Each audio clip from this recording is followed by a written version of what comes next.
Well, hello everyone, and welcome to this computer workshop sessions on SAP 2000. My name is Ahmed El Kadi, and I will be delivering those sessions. So, this is just a quick introduction to the session outline and SAP 2000. So, SAP 2000 is a very popular program or software that's being used in the industry by many design firms to conduct structure analysis and design as well of general structures. So quickly, just a background to the software. So the software is a product of CSI, and CSI is a company situated in California that was established in the 1970s. And SAP 2000 was actually the first software to be developed by this company. SAP is a short for Structural Analysis Program. The company has a number of other software. These are all bespoke software that are more oriented towards a specific engineering problems. So say for instance, this is for concrete floors and foundation systems. You have ETABS. ETABS is a more again oriented software for three-dimensional analysis of buildings. You have CSI Bridge, which is oriented, as the name suggests, for bridge analysis. But SAP 2000 is more or less the, let's say, the general product of this company, and all the other three software are, again, these are all oriented branches of SAP 2000, like problem-oriented branches of SAP 2000. So knowing SAP 2000, as we will do in these sessions, will make you ready to use any of the other software developed by CSI. This is because the software environment and the way you are modeling a structure or doing the analysis is pretty much the same between all those different software. So knowing SAP 2000, you should be able to use the others with just a little bit of practice. So again, about the software is very capable.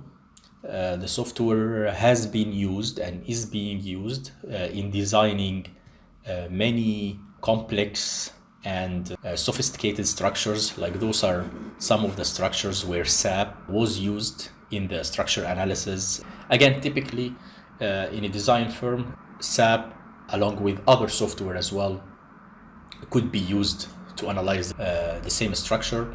But again, SAP has been used for those and is being used for other structures like tall buildings, stadiums, and pretty much everything. So it's a very capable program.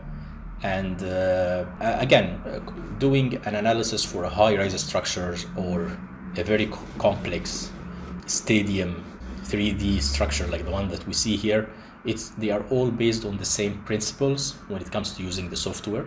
So I'm going to introduce you to those principles, and from that you will be able to model and analyze any type of structure.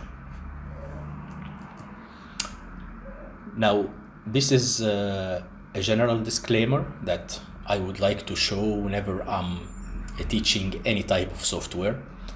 So again, like these software tools and programs that conduct analysis or do design, of course they are very useful. They make our life much easier, but you shouldn't use those software blindly. So you shouldn't trust anything that comes out of the software blindly. You need to have a strong knowledge of the structure behavior principles and a sound engineering common sense, because the software will give you results depending on the input.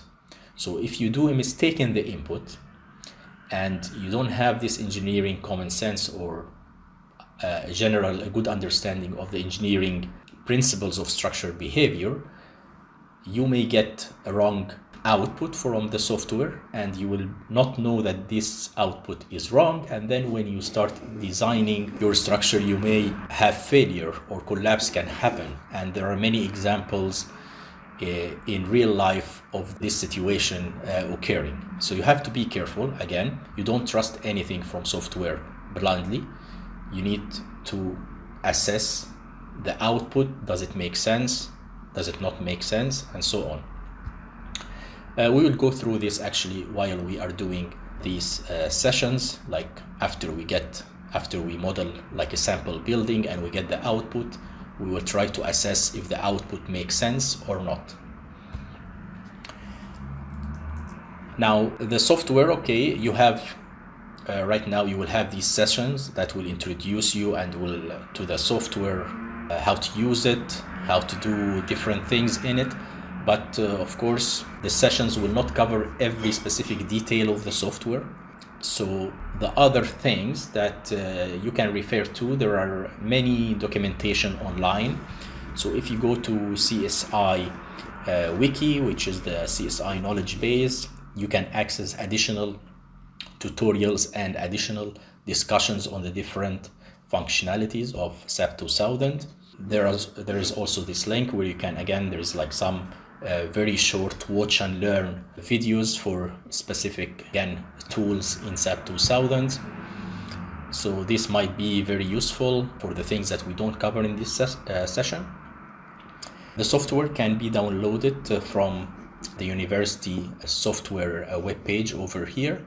So just log in with your username and password, and then you can download it to your own PC and use it from your own PC.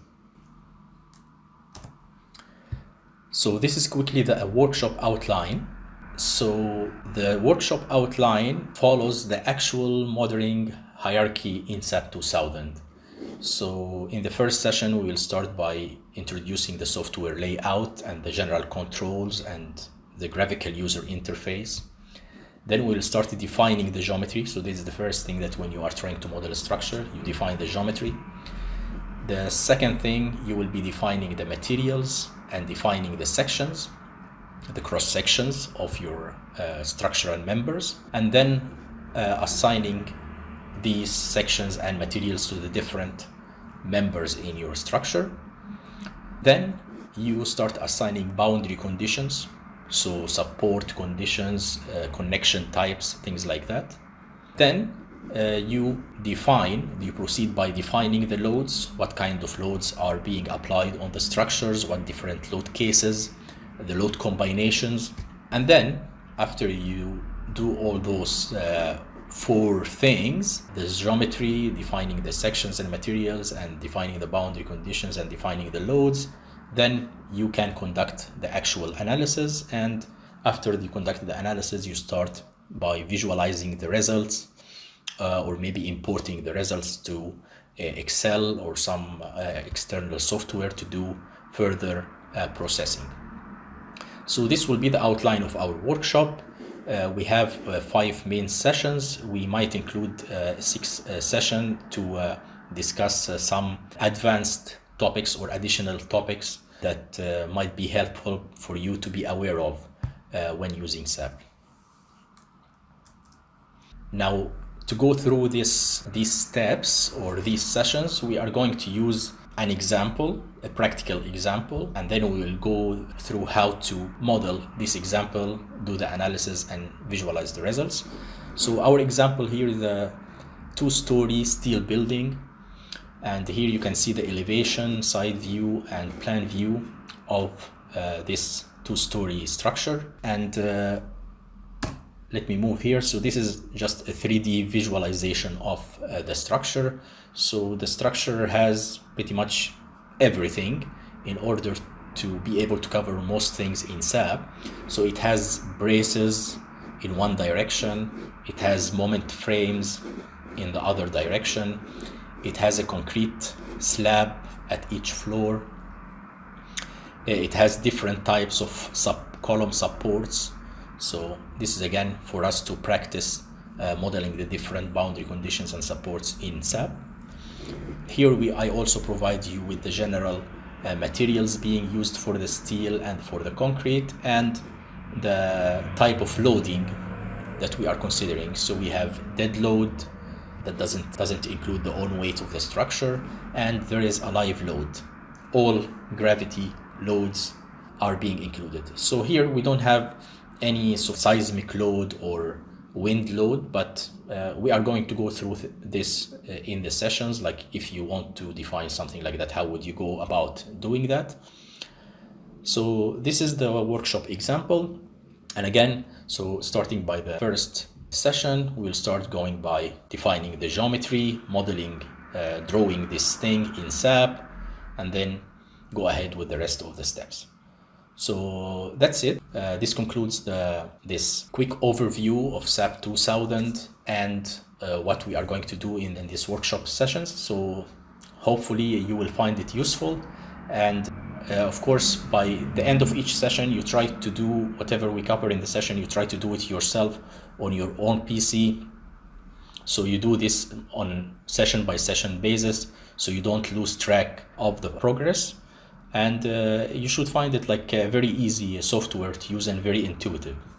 So thank you very much for your attention.